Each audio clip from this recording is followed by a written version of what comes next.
बिस्मिल्लाहिर्रहमानिर्रहीम। अहमदुर्रहमान ज़ुल फ़ज़लिल अलीम, रब्बुल मअबूद ज़ुल अर्शिल अलीम। वसलातुल्लाहि मअ तस्लीमिही लिल्लज़ी जाअ बिश्शरिल मुकमली। वसलामुल्लाहि मिन्नी अलैकुम व तहय्यतु अद-दीनिल अलीम। अम्मा बाद, अस्हाबुल फ़ज़ीला, लजनतुत तहक़ीक़, हज़रतुल अकारिम, अस्सलामु अलैकुम व रहमतुल्लाहि व बरकातुहू।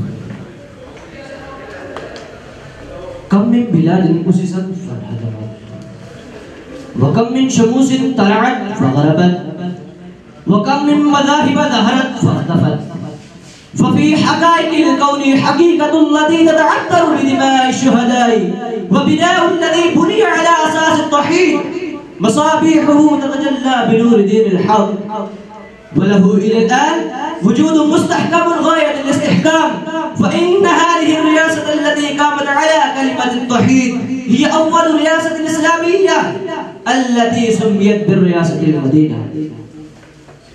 अय्युहा सामिरुल किराम, मौदिउल यौम बिहाज़िहिल हफ़लतिल अज़ीमा जुहूद सय्यिदिना अबी बकर as-सिद्दीक़ रज़ियल्लाहु तआला अन्हु लिइस्तिहकाम दौलतिल मदीनतिल मुनव्वरा। अय्युहल अकारिम, अल-इंसानु यलिदु व यमूत, वल बिलादु तक़ामु फतनहदिम, वल अमारातु तजीउ फतज़हब, लाकिन्ना बअद ar-रिजाल ला तख़्तम्मु आथारुहुम कअन्नहुम यसअदूना इला मआरिजिल हक़्क़ बित-तहक़ीक़।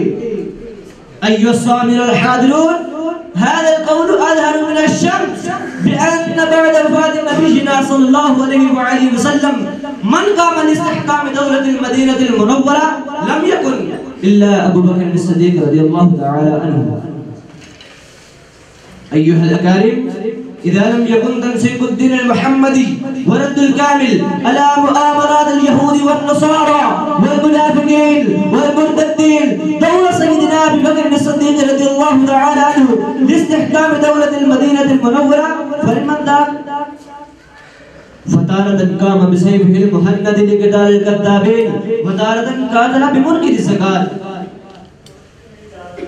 أيها السامعون الكرام، إبطال مساعي مهاجمي أمور الدين المالية والاقتصادية والنجاح في القضاء على منكر الزكاة، إن لم يكن ذاك من نصيب سيدنا أبي بكر الصديق رضي الله تعالى عنه فنصيب من ذاك؟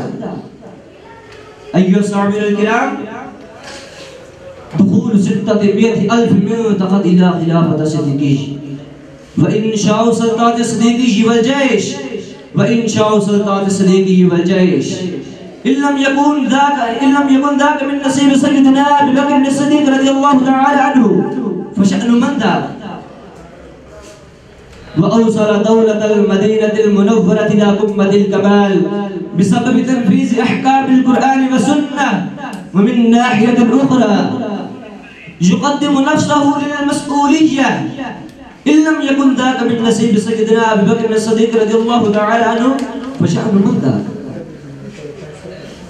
ونحن إن نريد بأن نجعل دولتنا باكستان رئاسة الإسلامية فعلينا بأن نتبع خاصة وآمة أول خليفة المسلمين وسيدنا أبي بكر الصديق رضي الله تعالى عنه، كما قال الشاعر في مدح سيدنا أبي بكر الصديق رضي الله تعالى عنه: من شاهر سيفه فوق العريش من شاهر سيفه فوق العريش ومن يحوفه النصر بل بالنصر يلتحف، هو الصديق هو الصديق هو الصديق، وما علي إلا البلاغ المبين.